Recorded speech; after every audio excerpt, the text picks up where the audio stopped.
Trang tin hay 24 giờ xin chào các bạn, hãy cùng mình tìm hiểu các thông tin sau nhé. Tránh xa những thực phẩm phá hoại xương khớp. Các thực phẩm làm giảm sự hấp thu, tăng đào thải vi chất canxi, vitamin K2 và D3 cũng như gây thừa cân, béo phì là những yếu tố phá hoại hệ xương khớp, cần phải được hạn chế trong khẩu phần hàng ngày. 1. Thực phẩm chứa nhiều muối. Muối là nguồn cung cấp natri chủ yếu cho cơ thể và có tác dụng duy trì áp lực thẩm thấu, giữ cân bằng lượng nước và duy trì điện thế, dẫn truyền xung động thần kinh.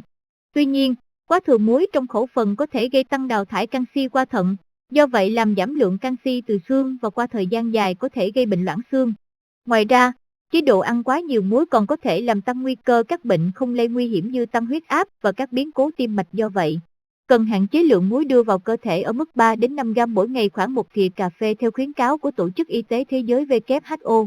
Một nghiên cứu trước đây được thực hiện trên 4.000 phụ nữ mãn kinh của Tổ chức Kiến tạo Sức khỏe Phụ nữ WHI đã đưa ra kết luận rằng, mức độ hấp thụ và tiêu thụ natri cao hơn mức trung bình có liên quan đến việc tăng nguy cơ gãy xương hông cũng như tình trạng mất khoáng chất của xương nhiều hơn ở những người ăn chế độ ăn nhiều muối so với những người ăn nhạt hơn.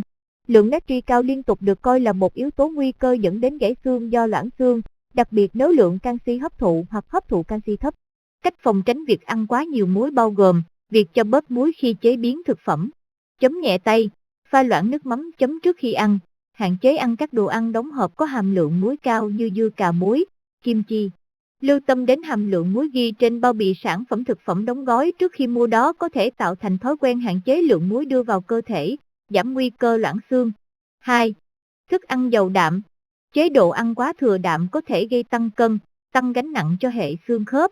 Đặc biệt việc chuyển hóa protein dư thừa có thể làm tăng axit uric trong máu, có thể gây bệnh gút, gây tổn thương các khớp và có thể gây biến dạng khớp không hồi phục, làm giảm khả năng vận động của cơ thể. Lượng đạm được khuyến nghị theo nhu cầu dinh dưỡng là 0.8 g/kg thể trọng cơ thể mỗi ngày. Chế độ ăn thừa đạm cũng có thể gây tăng các chất chuyển hóa, axit uric và tăng độ pH của cơ thể. Do đó, canxi được huy động từ xương để tạo thành phốt phát canxi, giúp duy trì pH máu ổn định, và hậu quả của việc canxi bị rút ra từ xương là xương sẽ xóc hơn, nguy cơ mắc bệnh loãng xương cao hơn.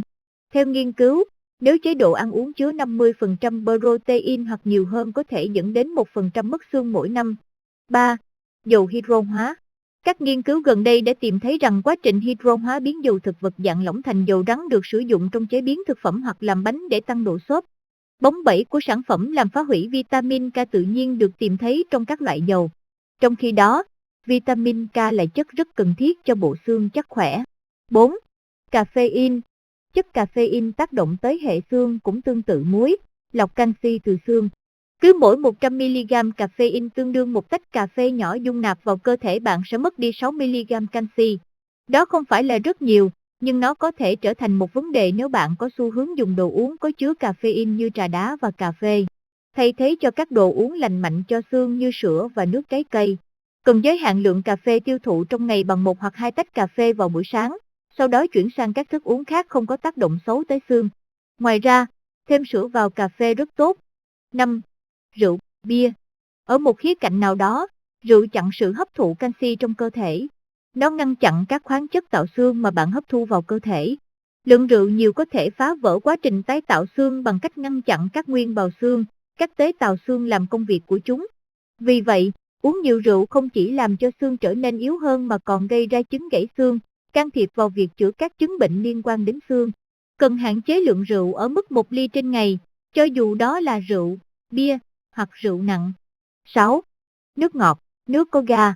Nước ngọt cũng là thức uống nguy hiểm đối với xương. Đồ uống có ga thường chứa axit phosphoric làm gia tăng tốc độ bài tiết canxi trong nước tiểu.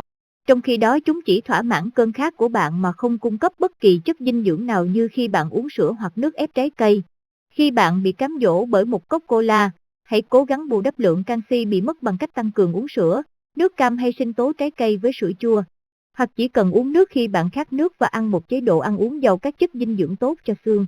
Một số thông tin gửi đến bà con và các bạn. Nếu thấy thông tin hữu ích, mọi người hãy ủng hộ kênh bằng cách ấn nút theo dõi và chọn cái chuông bên cạnh để nhận được thông báo sớm nhất khi kênh ra video mới nhé. Xin chào và hẹn gặp lại mọi người ở video tiếp theo. Chúc mọi người ngày nhiều niềm vui và giữ gìn sức khỏe tốt nhé.